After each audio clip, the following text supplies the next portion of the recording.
What is up, you guys? It's your girl Kayla, and I am back with another video. So today we are going to be talking about trusting your gut and finding the right physician for you. You guys, I know it's so hard for a lot of people to be their own advocate for their own health.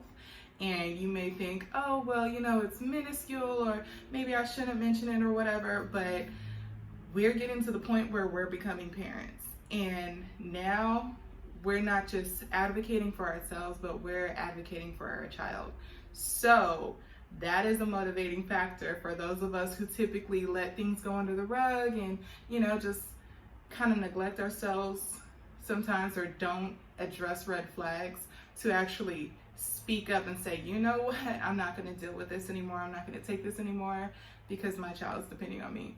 So with that being said, I do want to let you guys know that I am looking for another provider for my fertility treatments.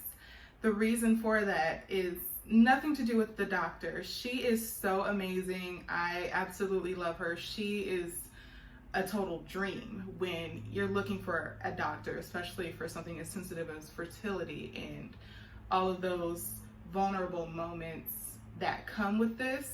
She is absolutely amazing, and I could not say enough good things about her. Unfortunately, though, her nurses, the support staff, aren't up to par with what she's doing and what she's giving. So, sorry, I'm right by a closed window and they're not double pane. Anyways, so because of that, there's just been so many red flags, and thankfully right now we're not in a place where everything is time sensitive.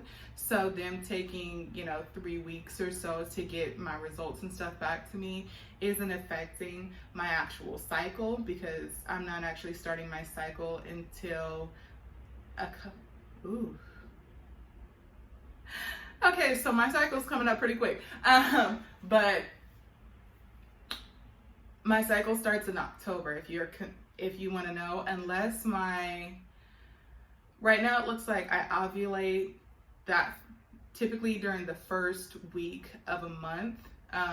If that week starts anywhere on Monday or Tuesday, I'm going to be ovulating that first week. So it looks like I may ovulate closer to October 4th. But if I ovulate at the end of September, then I'll probably do my first cycle then. But that's beside the point. That'll be in a later video, I promise, because you guys are going to see it. But when it comes down to my cycles, though, I can't afford to play around. You guys may or may not know, but these cycles, when you're paying out of pocket, not only are you paying out of pocket, but you have to prepay for these things. So you're paying at the beginning of the cycle. So the $1,300 after everything is all said and done, after the medications and all that other stuff, is due at the beginning of your cycle, at the beginning of you trying that month. So if they screw up, you've already paid them. You don't get a refund. You don't get that money back, even though they screwed up. And even though my doctor is so amazing, it's her support staff that I'm going to be having to rely on for those phone calls saying, hey girl, you're ovulating, let's go. Or hey, you need to have your follicle scan on this day, let's do this. All this stuff that is time sensitive. I'm just really worried, because if it's taking you anywhere between 3 extra days to 3 weeks to get back to me, when you should have gotten back to me 3 days prior or 3 weeks prior, then that's a problem. 3 days can be everything when you're ovulating, and I just can't afford to take that risk. There's so many red flags going on here, and they're all surrounding their timing, time sensitive things. So instead of taking that risk and doing all of that, I just kind of felt trapped, because I know that this fertility clinic is like the best of the best because of their doctors. But I just felt trapped because I'm like, I can't go other places. I'm really relying on them. And So I was just kind of telling myself, just ignore the red flags, but it's crazy what happened. So I've been looking for midwives, and I'll get deeper into all of that in a different video explaining statistics and all that other stuff. But I've been looking for midwives, and I found one. I actually found her on a doula site from years ago when she used to be a doula. And she still provides those services, but she's also a licensed midwife. And so I found her, and I was looking through her webpage, her pricing, and the different services she does. And all the way at the very bottom, it said that she also does inseminations, and you have the choice of either doing it at her office, or she can also do it in your home. And I was looking at her reviews, and she's actually really great. She's phenomenal. There's a reason why I wanted her.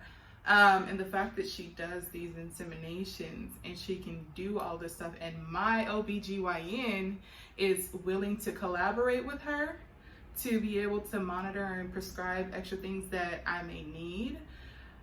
That just was so perfect. So basically what we're doing right now, what the plan is right now, I'm gonna try one last time to get in for this HSG test, because it's been 3 months at this point, you guys, and I've been trying to get in.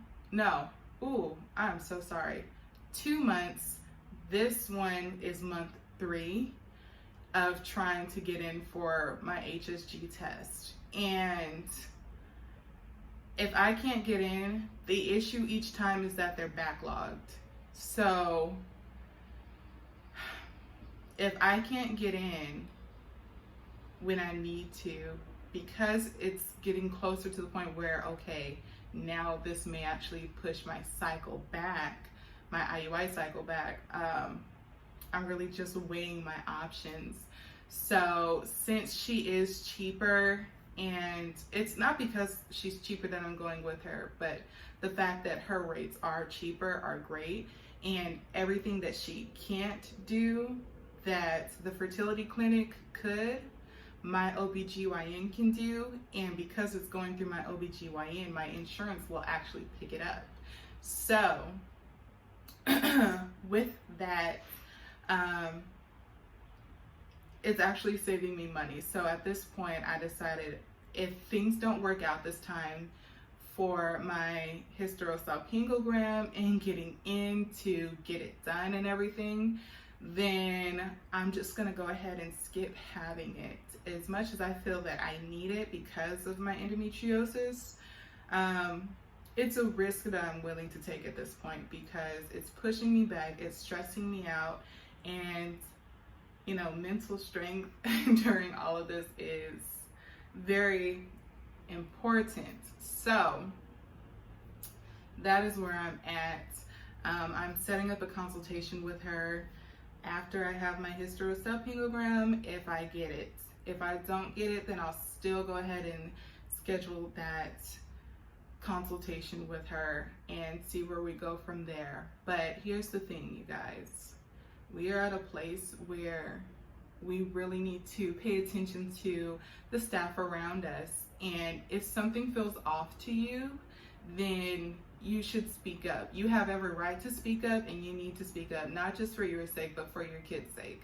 So if that even means switching OBGYNs, during your pregnancy, so be it. Because at the end of the day, if you're feeling something's wrong in your gut, that's probably a red flag, and you need to address that, because your feelings are valid, your gut feelings are valid, and it's best to explore your options. And if you find that, that is the best doctor for you after looking at other ones, it's okay. That is okay, but the ultimate lesson of all of this is to make sure that you're paying attention to your gut. Make sure that you're getting the service that you deserve, and doing everything that you can to make this one of the best times of your life. So that is that. Hopefully you guys were able to stick around for that. Hopefully you guys got something out of this. If you have anything else to add about your experiences or your feelings or anything, go ahead, keep it positive, and comment it down below. Don't forget to hit that like button, subscribe, and hit that notification bell. And if you know anybody else that is trying their TTC journey or they're considering it, feel free to share this video to them. Hopefully we have some amazing information between these videos and the comments down below that they can really glean from. And I will see you guys next week.